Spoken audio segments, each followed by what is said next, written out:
dengan Mas Andri di Ngawi, Desa Sekar Putih, Kecamatan Widodaren, Kabupaten Ngawi. Tanam ini? Ini varietas Baja MC ini. Cabai Mas ya? Ya, Baja MC.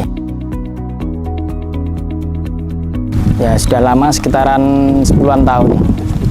Ya. Ya, setiap pasti penggunaan mulsa. Ya, sangat bagus lah. Mengurangi gulma Ya. dan kelembapan.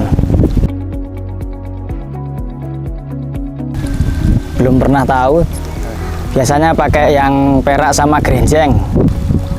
Itu bibitnya harus benar-benar kuat. Ya, hitam putih ini.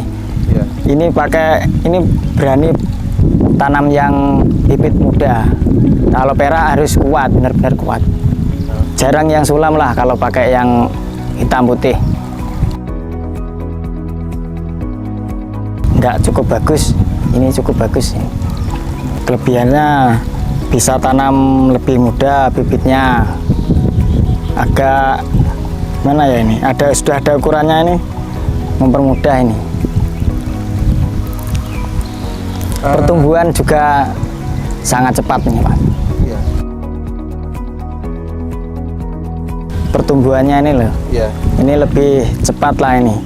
Ya, untuk penyerapan unsur nitrogennya ini sangat cepat ini. Beda kalau yang pakai mulsa hitam perak. Untuk fotosintesis otomatis kan banyak sinarnya ini, membantu lah ini, sangat membantu. Sangat tertarik ini, banyak yang tanya ini, sangat bagus soalnya ini, akan saya rekomendasikan.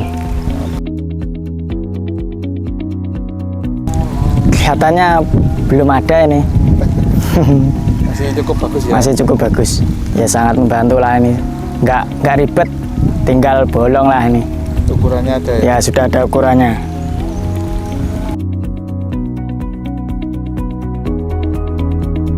Mulsa topi gunung, pasti tambah untung.